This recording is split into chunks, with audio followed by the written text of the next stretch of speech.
Assalamualaikum warahmatullahi wabarakatuh. Perkenalkan, nama saya Rizkyatu Iza Zulfia, NIM 2019-33-112 dari kelas 6C. Pada kesempatan kali ini saya akan membahas tentang perspektif global dari visi politik. Berikut penjelasan dari saya. Menurut Roger F. Sultau, ilmu politik adalah ilmu yang mempelajari tentang negara, tujuan-tujuan negara tersebut, kemudian lembaga yang melaksanakan tujuan tersebut, kemudian hubungan negara dengan warga negaranya, dan hubungan negara dengan negara lain. Sehingga dalam sudut pandang perspektif global, hubungan negara dengan negara lain ini menjadi hal yang pokok, menjadi hal yang harus dilaksanakan. Jadi secara politik, negara dengan tujuan dan lembaga-lembaganya tersebut dari waktu ke waktu pasti akan mengalami perkembangan. Seperti contoh Indonesia pada saat diproklamasikan, tidak semua negara mengakui bahwa pada tanggal 17 Agustus 1945 Indonesia telah merdeka. Hal ini mengakibatkan hubungan Indonesia dengan negara lain pada saat itu masih sangat terbatas. Dengan keterbatasan tersebut, itu berdampak kepada tujuan dan lembaga-lembaga yang melaksanakan tujuan tersebut. Jadi itu sangat mempengaruhi perkembangan Indonesia di dunia global. Pada saat awal-awal, pengakuan dan hubungan politik menjadi perjuangan yang utama, karena ini menjadi modal dari suatu negara untuk mengembangkan dirinya jauh di tengah-tengah dunia internasional. Seperti contoh Konferensi Asia Afrika. Pembentukan dalam Konferensi Asia Afrika, di dalam kegiatan tersebut ada pembentukan kegiatan negara-negara non-blok yang menempatkan Indonesia sebagai salah satu negara pelopornya.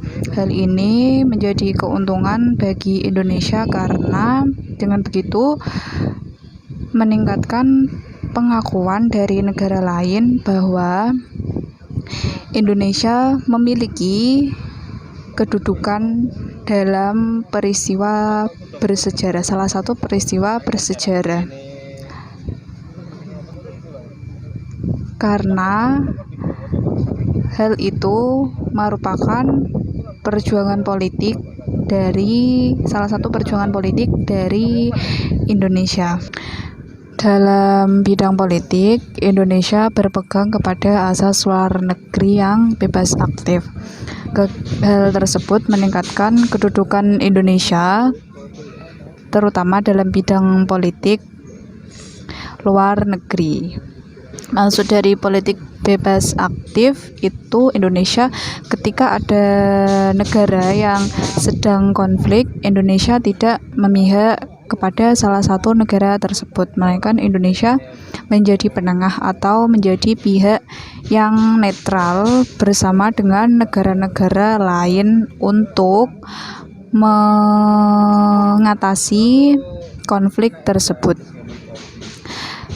Dengan adanya hal tersebut menjadi landasan kerjasama dalam bidang ekonomi. Jadi bidang politik bisa bercabang ke bidang ekonomi. Kenapa seperti itu? Karena kepercayaan dari negara-negara adikuasa tadi dalam bidang politik membuka jalan dalam bidang ekonomi.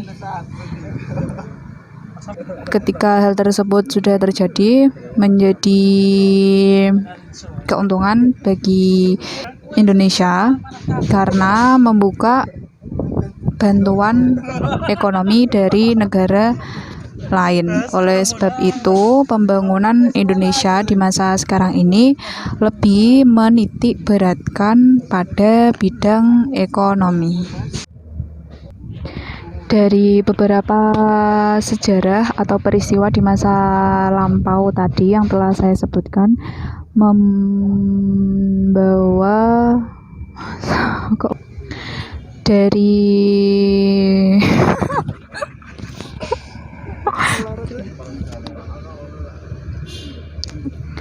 dari beberapa peristiwa sejarah yang telah saya sebutkan tadi, secara tidak langsung Indonesia telah berhasil khususnya dalam bidang ekonomi ini, karena Indonesia menjadi salah satu negara yang diperhitungkan oleh negara-negara lain. Akan tapi hal tersebut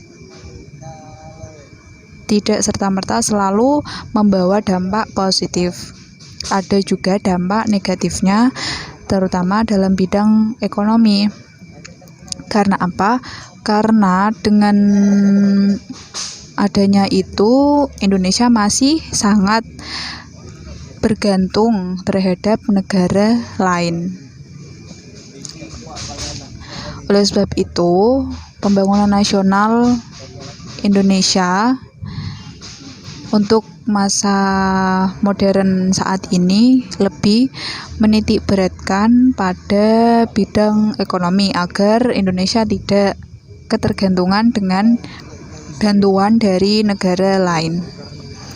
Sekian dari penjelasan saya, perspektif global dari visi politik.